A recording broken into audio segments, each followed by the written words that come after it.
विद्यार्थी मित्रांनो, आपण आजच्या भागामध्ये संयुक्त भांडवली संस्था हा प्रकार बघणार आहोत। याच्या आधी आपले दोन प्रकार बघून झालेले, एकल व्यापारी संस्था आणि भागीदारी संस्था।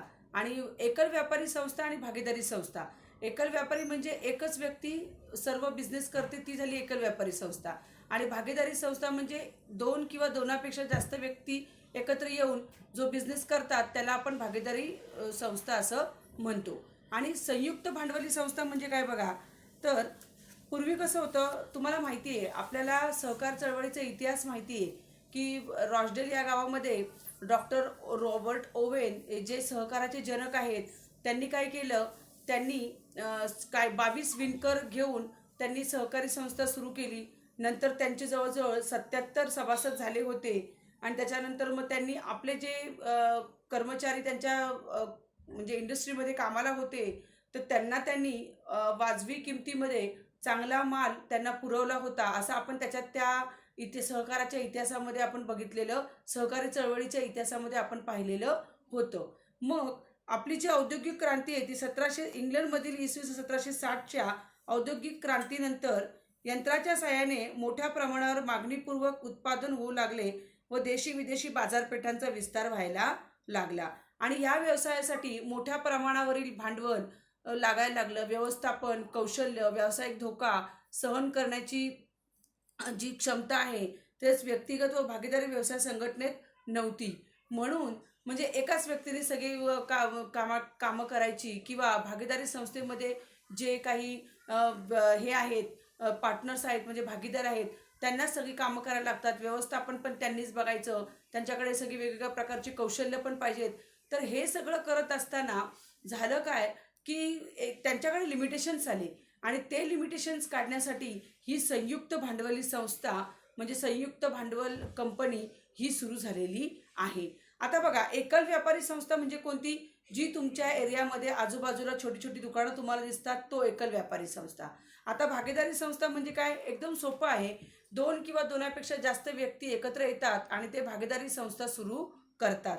आणि संयुक्त व्यापारी संस्था म्हणजे काय, आता तुम्हाला आपल्याकडचं एक्झाम्पल द्यायचं म्हटलं डहाणू भागातलं, तर तुम्ही कॅप्सूल कंपनीचं देऊ शकता। आपली जी अदानी लिमिटेड आहे त्यांचं म्हणजेच रिलायन्स जुनी, त्याचं उदाहरण तुम्ही देऊ शकता। ह्या कुठल्या संस्था आहेत, ह्या संयुक्त व्यापारी संस्था आहेत। मग याच्यामध्ये फरक काय आहे, तर एकल व्यापारीमध्ये एकच व्यक्ती सर्व करते। त्याच्यानंतर भांडवल जो व्यवस्थापन आहे, भांडवली जो भागीदारी जो बिझनेस आहे आपला, तर भागीदारी व्यवसायामध्ये तुमचे जे भागीदार आहेत तेच सगळं त्यांचं कौशल्य, त्यांचं व्यवस्थापन, त्यांचा टॅलेंट वापरणार। पण संयुक्त व्यापारी संस्था किंवा संयुक्त व्यापारी कंपनी ही जे संयुक्त भांडवली संस्था किंवा संयुक्त भांडवली कंपनी म्हणजे ही काय आहे, तर हे काय करतात, बरेचसे लोक असतात, हे त्या कंपनीचे मालक असतात। मग ते काय करतात, आपले जे भाग आहेत, आपले जे शेअर आहेत ते मार्केटमध्ये विकायला काढतात। आणि लोकांना जर परवडणार असतील तर लोक त्यांचे शेअर्स विकत घेतात आणि त्यांना फायनान्शियली हेल्प करतात, म्हणजे त्यांना पैशाची मदत करतात। आणि मग असेच लाखो लोक जेव्हा पैसे देतात, त्यांचे शेअर्स खरेदी करतात, तेव्हा मग ह्या मोठ्या मोठ्या कंपन्या काय होतात, तयार होतात, स्थापन होतात। मग संयुक्त भांडवली संस्था जी आहे त्याचा आपण पहिलं अर्थ आणि व्याख्या बघणार आहोत। कंपनी कायदा 2013 प्रमाणे स्थापन झालेली संस्था म्हणजे संयुक्त भांडवली संस्था होय। बघा, आता तुम्हाला हे सगळे जे ऍक्ट आहेत हे तुम्हाला लक्षात ठेवायचे आहेत का। मागच्या भागामध्ये आपण कुठला बघितलेला, पहिला आपण बघितलाय महाराष्ट्र सहकारी संस्था कायदा 1904, नंतर महाराष्ट्र सहकारी संस्था कायदा 1912, नंतर महाराष्ट्र सहकारी संस्था कायदा 1956, नंतर महाराष्ट्र सहकारी संस्था कायदा 1961 आणि नंतर महाराष्ट्र सहकारी संस्था 2013। तर तसाच हा कंपनी कायदा 2013 आहे। कंपनी कायदा 1956चा पण एक कंपनी कायदा आहे, आणि आता त्याच्यामध्ये काही बदल झालेत आणि नवीन कंपनी कायदा आलेला आहे, तो आहे कंपनी कायदा 2013। म्हणजे बघा, परीक्षेला तुम्हाला गाळलेल्या जागांमध्ये हे प्रश्न नक्की विचारणार। मागच्या भागात पण मी तुम्हाला सांगितलं होतं, भागीदारी संस्था कायदा कोणता आहे, 1932, जे मी इंग्लिशमधून शिकवते, पार्टनरशिप ऍक्ट 1932 म्हणजेच भागीदारी कायदा 1932। आणि महाराष्ट्र सहकारी संस्था कायदा 60चा पण आहे। आणि इथे आपल्याला दुसरा एक महाराष्ट्र सहकारी संस्था 2013चा आहे, जो तुम्हाला आता सिलेबसमध्ये आलेला आहे, कारण तुमचा नवीन सिलेबस आहे, तुमचा चेंज झालेला आहे। बाकी विशेष फरक काय नाही, फक्त ॲक्टमध्ये बदल आहे. आता आपण बघतोय संयुक्त भांडवली संस्था. मग संयुक्त भांडवली संस्थेमध्ये कंपनी कायदा 2000 प्रमाणे स्थापन झालेली संस्था म्हणजे संयुक्त भांडवली संस्था होय. कंपनी कायदा 2013. आता मी काय सांगितलं तुम्हाला, कंपनी कायदा 1956 पण आहे. कंपनीज ॲक्ट 1956 जो मी मागच्या वर्षापर्यंत शिकवलेला आहे. आणि आता ह्या वर्षी तुम्हाला कंपनी कायदा 2013 आलाय. मग याच्याप्रमाणे जी संस्था स्थापन होते, ह्या कायद्याप्रमाणे कंपनी कायदा 2013च्या कायद्याप्रमाणे जी संस्था स्थापन होते तिला आपण संयुक्त भांडवली संस्था असे म्हणतो. बघा, कंपनीच्या कमाल सभासद संख्येवर मर्यादा नाही. एकल व्यापारी संस्थेमध्ये एकच व्यक्ती सगळं बघते. भागीदारी संस्थेमध्ये जेवढे भागीदार आहेत तेवढंच काम बघतात. पण संयुक्त भांडवली संस्थेला तुम्हाला सभासदांना मर्यादा नाही. भांडवलाचे विभाजन भागांमध्ये करून संयुक्त भांडवली संस्था प्रचंड प्रमाणावर भांडवल उभारणी करून व्यवसाय करतात. तर ह्या ज्या संस्था संयुक्त भांडवली संस्था आहे ही काय करते, तुम्हाला आता माहिती आहे की नाही मला माहीत नाही आहे, पण रोजच्या पेपरमध्ये बघा, कधी कधी पेपरमध्ये अशी एक जाहिरात येते की म्हणजे इंग्लिशमधून मी तुम्हाला सांगते त्याचं कसं असतं, ती जाहिरात कशी असते बघा. सो अँड सो कंपनी, समजा आता for example Reliance industries limited issue the 10,000 share of ₹10 each and if you want to purchase the shares, if you are interested to visit the website www.reliance.in असं असतं. मग जे interested असतात investor की ज्यांना shares खरेदी करायचे आहेत ती लोक त्या वेबसाईटवर जातात, सगळं वाचतात त्यांचं आणि ते शेअर्स खरेदी करतात. आणि हे शेअरचे भाव पण खूप कमी असतात. म्हणजे 10 रुपयाला एक शेअर्स असं तुम्ही समजा ना, 10 रुपयाला. मग समजा आता माझ्याकडे मी 100 शेअर्स घेतलेत, म्हणजे मी किती रुपयाचे शेअर्स घेतले, 1000 रुपयाचे शेअर. आता कोणी 1 लाखाचे घेईल, कोणी 10 लाखाचे शेअर घेईल. मग पण शेअरचा भाव बघा 10 रुपये. म्हणून ह्यांना सभासद भरपूर मिळतात. संयुक्त भांडवली संस्थेला अमर्याद सभासद यांच्याकडे असतात आणि यांचे सभासद they are scattered all over in India. ते सगळीकडे भारतामध्ये पसरलेले असतात. एका ठिकाणचेच असं नसतं संयुक्त भांडवली संस्थेमध्ये. मग ते त्या कंपनीच्या नावे काय करतात, जेव्हा ते पैसे पेमेंट करतात शेअर्स खरेदी केल्यानंतर ऑनलाईन, ते एका पर्टिक्युलर अकाउंटला ते पैसे ट्रान्सफर होतात. नंतर कंपनी काय करते, तुम्ही जो ऑनलाईन फॉर्म भरलेला असतो तो तुमचा तो चेक होतो. तो फॉर्म चेक झाल्यानंतर त्याच्यामध्ये काही स्क्रुटिनी आढळल्या, if there is any scrutiny in that form, त्यावेळेस कंपनी काय करते की तुमचे त्या स्क्रुटिनी तुम्हाला कळवते. मग तुम्ही त्या तुमच्या दुरुस्त करता आणि मग तुमची प्रोसिजर पूर्ण होऊन तुम्हाला शेअर्स मिळतात. मग कंपनी तुम्हाला अलॉटमेंट ऑफ शेअर्सचं लेटर पाठवते की तुम्हाला शेअर्स मिळालेले आहेत. म्हणजे तुम्ही कोण झालात, त्या कंपनीचे मालक झालेले आहेत. मग तुम्ही 1000चे शेअर खरेदी करा किंवा 1 लाखाचे शेअर्स खरेदी करा, तुम्ही कंपनीचे मालक आहात. हे संयुक्त भांडवली संस्थेमध्ये आहे. पण एकल व्यापारी संस्थेमध्ये काय होतंय, एकच व्यक्ती सगळं पैसे टाकते, त्यामुळे त्यांच्याकडे मर्यादा येते. भागीदारी संस्थेमध्ये काय होतं, भागीदारी संस्थेमध्ये पण जे भागीदार आहेत तेच पैसा देतात, म्हणजे त्यांना मर्यादा येते. पण संयुक्त भांडवली संस्थेमध्ये तुम्ही भाग विकायला काढता आणि लोक तुमचे भाग खरेदी करतात, पैसे देतात तुम्हाला आणि त्याच्या बदल्यात तुम्ही त्यांना काय देता, शेअर सर्टिफिकेट देता. आणि मग ते प्रूफ आहे की ते तुमच्या कंपनीचे मालक आहेत. बरं, इथे तो पण भेद नाहीये. भागीदारी संस्थेमध्ये कधी कधी तुम्हाला सगळ्यांना सारखे पैसे काढावे लागतात. तोटा झाला तर सगळ्यांची प्रॉपर्टी विकून तोटा तुम्हाला पूर्ण करायला लागतो. इथे तसं नाहीये. भागीदारी संयुक्त भांडवली संस्थेमध्ये 1000 रुपये देणारा पण मालक आहे आणि 1 लाख रुपये भांडवल देणारा पण मालकच आहे. हा फरक ते. आता संयुक्त भांडवली संस्था सध्याच्या युगामध्ये अत्यंत वेगाने अत्यंत चांगल्या प्रकारे काम करते. आता ह्याच्यामध्ये तुम्हाला जर सांगायचं झालं तर लेस दॅन 20% रिमेनिंग. 1 मिनिट जरा विद्यार्थ्यांनो, बॅटरी कमी झाली आहे माझी. Battery saver to save power. तर सांगायचं मला असं की ज्यावेळेस तुम्ही भांडवली संस्थेमध्ये, आता चांगल्या संयुक्त भांडवली संस्था आहेत ज्या आपलं चांगल्या प्रकारे काम करतात, ते आपल्यासारख्या मध्यमवर्गीय लोकांनी सुद्धा आता शेअर्समध्ये गुंतवणूक केली पाहिजे. आता पूर्वी शेअर्स म्हटलं की लोक घाबरून जायचे, बँक तुम्हाला जास्त व्याज देत नाही, त्यामुळे शेअर्समध्ये जर तुम्ही गुंतवले तर तुमचा अतिशय चांगल्या प्रकारे तुम्हाला फायदाच होतो, तुम्हाला लाभच होतो. म्हणून आता मध्यमवर्गीय सुद्धा शेअर्समध्ये गुंतवणूक करायला लागलेले आहेत. आता हा विषय खूप मोठा आहे, आपण कधीतरी एकदा निवांत ह्या विषयावर बोलू. पण आता आपण आपल्या विषयाकडे वळू. बघा, समान हेतू असलेल्या व्यक्तींची स्वतंत्र अस्तित्व असलेली संघटना म्हणजे संयुक्त भांडवली संस्था म्हणजे कंपनी होय. हे झालं आपलं दुसरं. त्याच्यानंतर ही झाली आपली अर्थ. आता आपण व्याख्या बघणार आहोत. बघा, कंपनी कायदा 2013 नुसार स्थापन झालेली व नोंदणी केलेली किंवा अस्तित्वात असलेली कंपनी म्हणजे संयुक्त भांडवली संस्था होय. मी काय सांगितलंय, कंपनी कायदा 2013 नुसार जर ही कंपनी स्थापन झालेली असेल तर अशी कंपनी म्हणजे संयुक्त भांडवली संस्था होय. ही व्याख्याच तुम्ही करा. कंपनी कायदा 2013ची ही आपल्यासाठी फार महत्त्वाची आहे. आणि बघा, त्याच्यात त्यांनी दुसरी व्याख्या जी दिली आहे त्यात त्यांनी फार महत्त्वाचं दिलेलं आहे. स्वतंत्र कायदेशीर अस्तित्व, स्वतःची मुद्रा म्हणजे बोधचिन्ह आणि दीर्घ अस्तित्व असणारी कायद्याने निर्माण केलेली कृत्रिम व्यक्ती म्हणजे कंपनी होय. स्वतंत्र कायदेशीर अस्तित्व म्हणजे ती कंपनी स्वतःचं एक स्टेटस आहे, त्यांचं ते सगळे कंपनी कायदा 2013चे रूल्स अँड रेग्युलेशन फॉलो करतात. आणि दुसरं दिले स्वतःची मुद्रा म्हणजे बोधचिन्ह. आता स्वतःची मुद्रा आणि बोधचिन्ह म्हणजे काय, तर प्रत्येक कंपनीचा एक सिम्बॉल किंवा लोगो असतो. आता बघा, तुम्ही एक लक्षात घ्या, तुम्हाला सगळ्यांना माहिती आहे की नायके म्हटल्यानंतर मुलांना याचं जास्त कळतं तर ते तुमचा तो असा एक बाण असतो. त्याच्यानंतर रिबूक म्हटल्यानंतर ते तसं एक स्टाईल असते लिहिण्याची. त्याच्यानंतर तुम्ही जर वेगवेगळ्या प्रकारचे सिम्बॉल, तुम्हाला गाड्यांचे पण माहिती आहेत की समजा तुम्ही आता मर्सिडीज घेतलं तर मर्सिडीजला कोणतं चिन्ह आहे.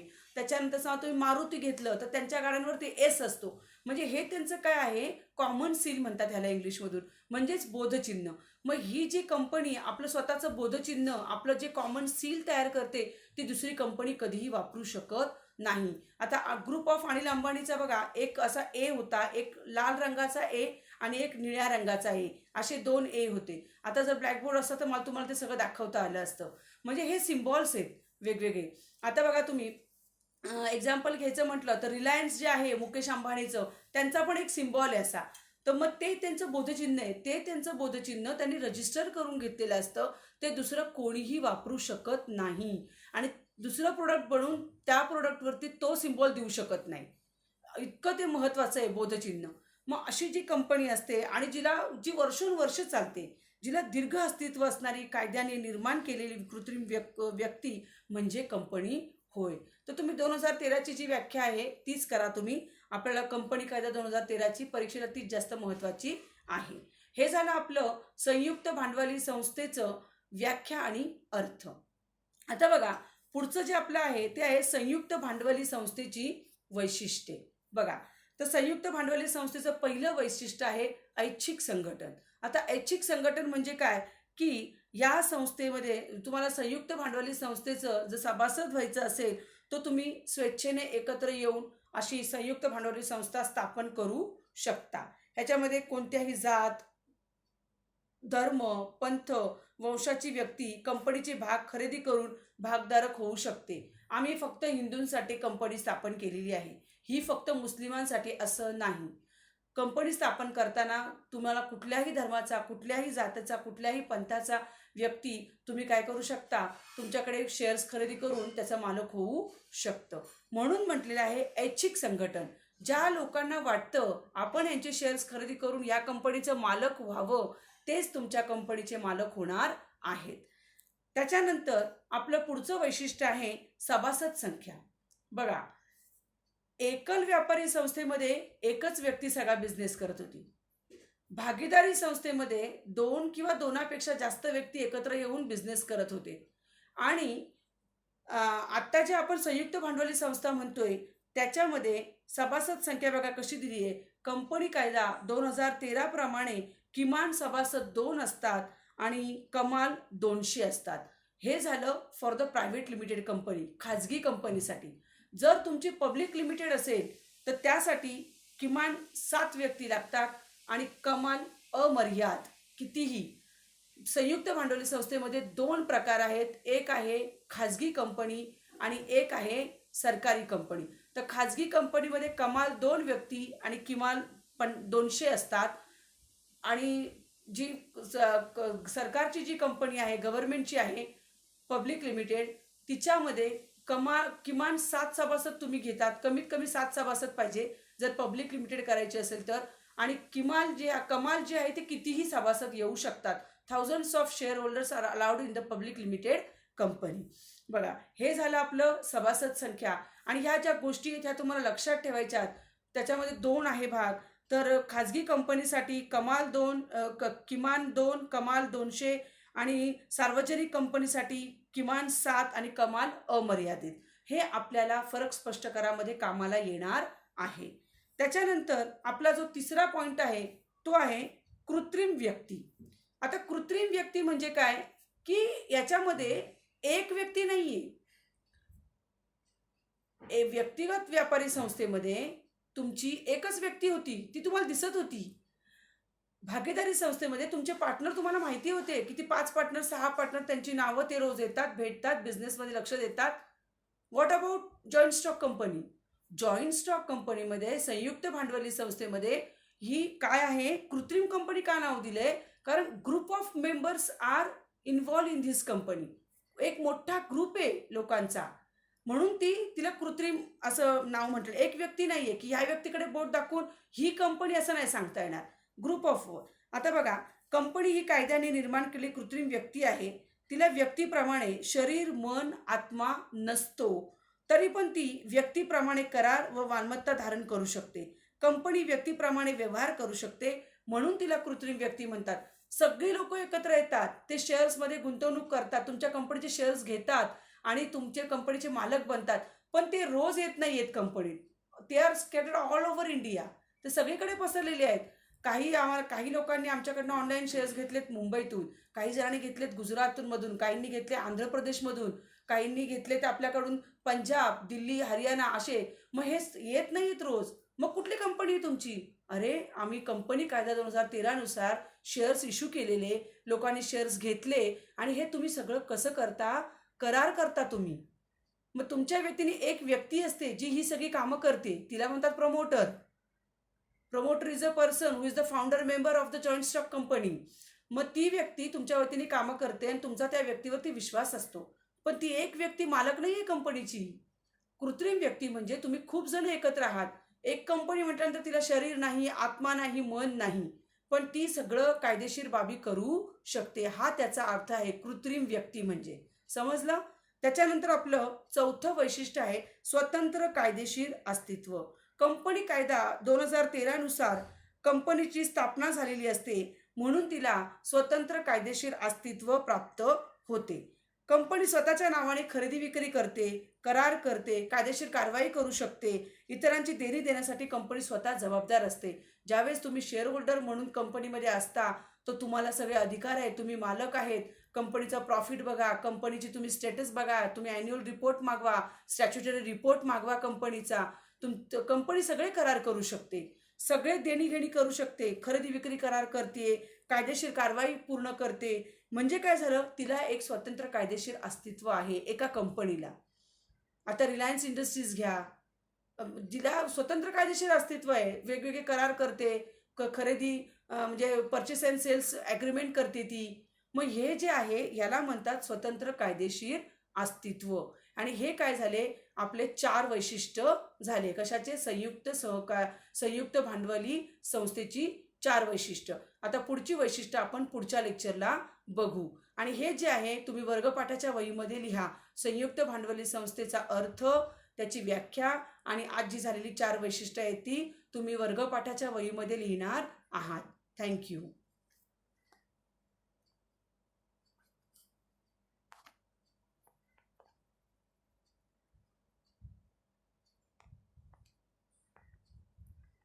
कोणतरी बंद करायचं याच्यातलं हे ना जरा.